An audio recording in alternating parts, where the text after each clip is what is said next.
ನಮಸ್ಕಾರ ಸ್ನೇಹಿತರೆ, welcome to exam IS. Last ವಿಡಿಯೋದಲ್ಲಿ ಟೆಕ್ನಿಕಲ್ ಎರರ್ ಆಗಿದ್ದರಿಂದ ಅದನ್ನು ಡಿಲೀಟ್ ಮಾಡಿದೆ. ನೋಡಿ, ನಿಮಗೆ ಫಸ್ಟ್ ಈ ಸಿಲೆಬಸ್ಸನ್ನು ಹೇಗೆ ಅಪ್ರೋಚ್ ಮಾಡ್ತೀರಿ ನೀವು ಅಂತಂದರೆ, ಫಸ್ಟ್ ನಿಮ್ಮ ಕೆಲಸ ಏನು ಗೊತ್ತಾ, ನೀವು ಆಲ್ರೆಡಿ ನಿಮಗೆಲ್ಲ ಗೊತ್ತಿರೋ ಹಾಗೆ ಎಷ್ಟು ಎಕ್ಸಾಮ್ ಆಗಿದೆ. 2014ರಲ್ಲಿ ಒಂದು ಎಕ್ಸಾಮ್ ಆಗಿದೆ, 2015ರಂದು ಒಂದು ಎಕ್ಸಾಮ್ ಆಗಿದೆ, 2020ರಲ್ಲಿ ಒಂದು ಎಕ್ಸಾಮ್ ಆಗಿದೆ, ಆ್ಯಂಡ್ 2025 2025ಗೆ ಎಕ್ಸಾಮ್ ಆಗಿದೆ. ಈ 4 ಪೇಪರ್ಸ್ಗಳನ್ನು ಈ ಹೋಲ್ ಸಿಲೆಬಸ್ ಮೇಲೆ ಯಾವ್ಯಾವ ಏರೇಜ್ ಮೇಲೆ ಈ ಕ್ವಶನ್ಸ್ ಕೇಳ್ಕೊಂಡಿದ್ದಾನೆ ಅವೆಲ್ಲವನ್ನು ಸಿಲೆಬಸ್ ಪ್ಲಸ್ ಏನು ಮಾಡಿ ಅಂದರೆ PYQಗಳನ್ನು ಅಲೈನ್ ಮಾಡಿ ನೋಡಿ. And at the same time ಯಾವ ಏರಿಯಾದ ಮೇಲೆ ಟಾಪಿಕ್ ರಿಮೈನಿಂಗ್ ಹಾಕ್ಕೊಂಡಿದೆ, ಇದು ಒಂದನೇದು.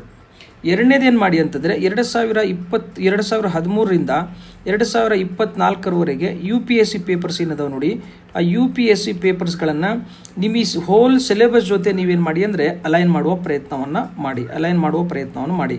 ಆ್ಯಂಡ್ ಒಂದು ಬಾಕ್ಸನ್ನು ನೀವು ಸಿಲೆಬಸ್ ಚಾರ್ಟನ್ನು ರೆಡಿ ಮಾಡಿ. ಏನು ಸಿಲೆಬಸ್ ಚಾರ್ಟ್ ರೆಡಿ ಮಾಡಿದ್ದೀರಿ ಅಂತಂದರೆ, ಫಾರ್ ಎಕ್ಸಾಂಪಲ್ ನೋಡಿ, ಇದು ಒಂದು ಬಾಕ್ಸನ್ನು ಹಾಕ್ಕೊಳ್ಳಿ.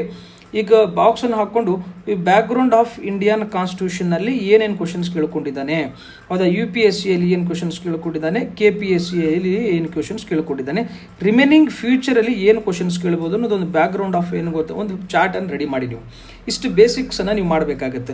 ನೀವು ಯಾವುದೇ ಕ್ವಶನ್ಸನ್ನು ಅಪ್ರೋಚ್ ಮಾಡುವಾಗ ನೀವು ಸಿಲೆಬಸ್ ಆ್ಯಂಡ್ PYQ ಆ್ಯಂಡ್ ಇತ್ತೀಚಿನ ದಿನಮಾನಗಳಲ್ಲಿ UPSC PYQ ಏನಿದೆ, UPSC PYQ ಇದೆ, ಅದೇ ರೀತಿ ಕ್ವಶನ್ಸನ್ನು ಬರ್ತಾ ಇದ್ದಾವೆ. ಫಸ್ಟ್ ಕೆಲಸ ನಿಮ್ಗೆ ಏನು ಹೇಳ್ತಾ ಇದ್ದೇನೆ ಅಂದರೆ, ಸಿಲೆಬನ್ನು ಏನು ಗೊತ್ತು ಡಿಕೋಡ್ ಮಾಡಿ 4 KS ಪೇಪರ್ಸ್ಗಳನ್ನು 2013ರಿಂದ 24 UPSC ಕ್ವಶನ್ ಪೇಪರ್ಸ್ಗಳನ್ನು ನೀವು ಅಕಾರ್ಡಿಂಗ್ ಟು ಏನು ಗೊತ್ತಾ sub heading of the and sub topics of the syllabus ಏನು ಮಾಡಿ ಅಂದರೆ ಅಲೈನ್ ಮಾಡಿ.